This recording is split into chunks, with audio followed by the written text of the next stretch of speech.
बॉसची कटकट कायमची बंद होणार आहे आणि सुट्टीच्या दिवशी काम दिलं तरी काम करण्याची गरज नाही।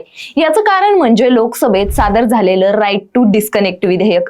राष्ट्रवादी काँग्रेस पक्षाच्या खासदार सुप्रिया सुळे यांनी राईट टू डिस्कनेक्ट बिल 2025 संसदेत सादर केलं। या विधेयकानुसार कामाचे ठरलेले तास संपल्यानंतर किंवा सुट्टीच्या दिवशी कर्मचाऱ्यांना कामाशी संबंधित फोन, व्हॉट्सअप मेसेज किंवा ईमेलला उत्तर न देण्याचा हक्क मिळणार आहे। या बिलांतर्गत एम्प्लॉय वेलफेअर अथॉरिटी ही संस्था स्थापन करण्याची तरतूद आहे। या संस्थेचा उद्देश कर्मचाऱ्यांच्या मानसिक आरोग्याची, ताणतणाव कमी करण्याची आणि त्यांची वर्क लाईफ बॅलन्स करणं हा आहे। आजही अनेकांना ऑफिस सुटल्यानंतरही फोन, व्हॉट्सअप मेसेज, ईमेलला उत्तर द्यावं लागतं। यामुळे मानसिक ताण वाढतो आणि वैयक्तिक आयुष्यावर परिणाम होतो। हे विधेयक मंजूर झाल्यास कामाच्या वेळेनंतर कॉल न उचलल्यास किंवा ईमेलला उत्तर न दिल्यास कर्मचाऱ्यांवर कोणतीही कारवाई करता येणार नाही। तसेच कंपन्या कर्मचाऱ्यांवर कामाचा दबाव टाकू शकणार नाहीत।